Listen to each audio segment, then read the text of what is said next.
Let's go chop some wood. Please, God, teach me a way to deal with these trunks.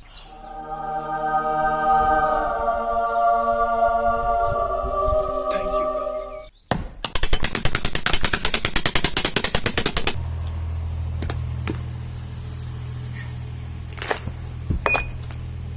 And that's how you do it. It smells like fresh cut wood. Oh, that.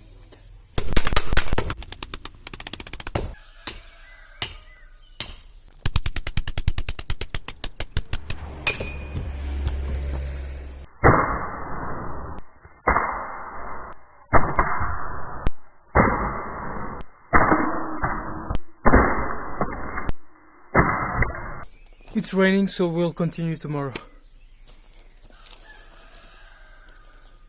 At least it doesn't smell like shit when it's raining. 24 hours later.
These drone shots weren't as cool as I thought. Anyway, look how different it is, how much easier it is to cut a log just because it's 100% wet. It was inside.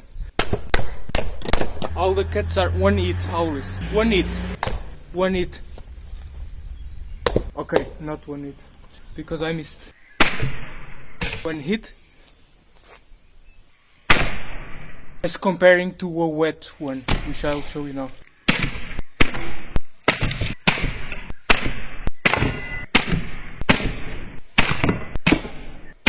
It's interesting to see how much easier it is when it's dry, because the wood is way more consistent, way better quality than a piece of wet wood. For example this, because the wet wood is full of holes, it's full of bugs eating it, it's rotting, it's with fungi, so it should be easier to cut. This is way shittier wood, way less good, and it's way harder to cut, so you lose twice, much more effort and less quality.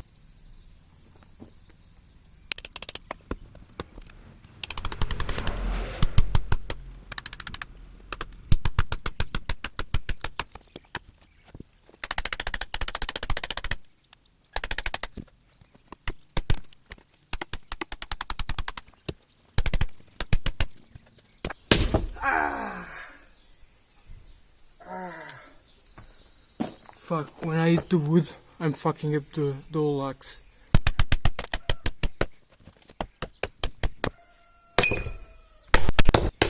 Another interesting finding, cutting wood that has been diagonally like sawed, it's not good.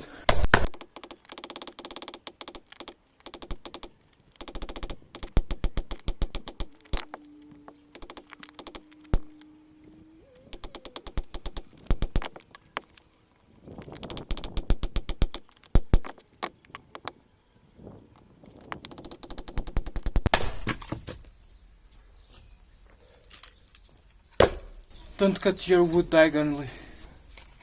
So now let's start cutting this log where you were standing.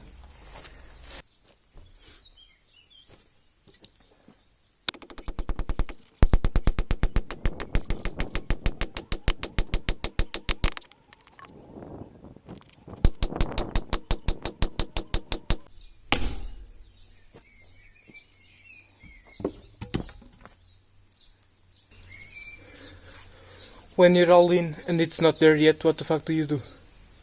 I guess that's the definition of bulla fita.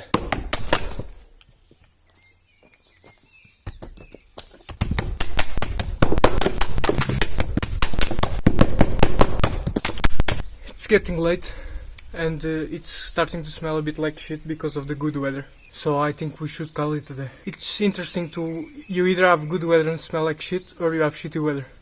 I think that's a very good motivation to go to Germany. This is all we cut today in more or less 1 hour as well. It's getting better because I also start to understand how it works.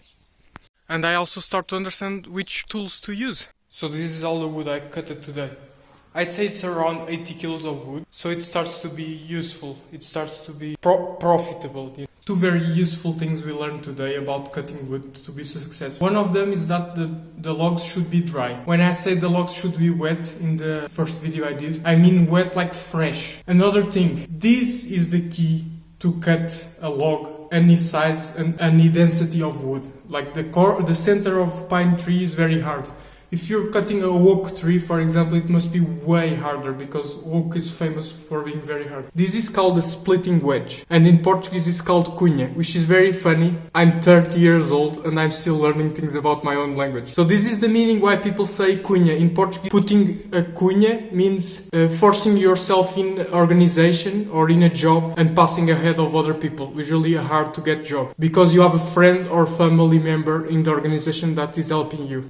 So basically, it's something very hard to get into, and you put a cunha, which is this, a splitting wedge, so you get into that position. Another important thing is the size of the hammer or the axe, and the handle.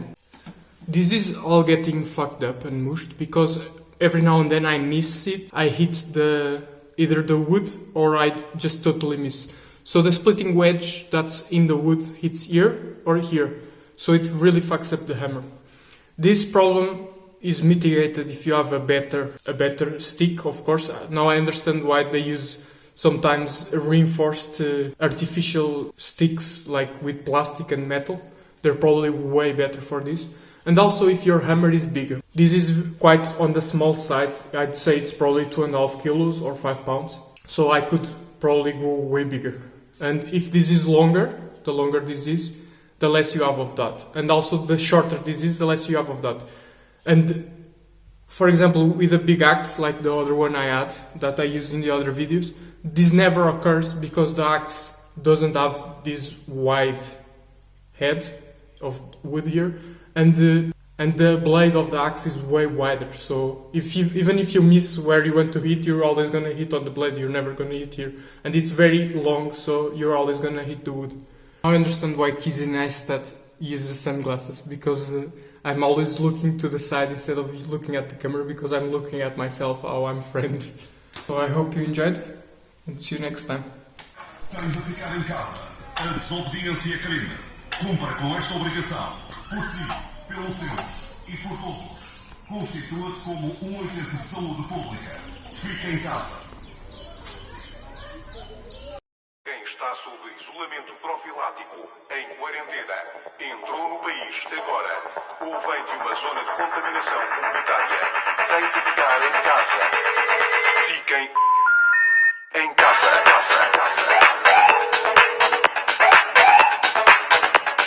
A desobediência é crime.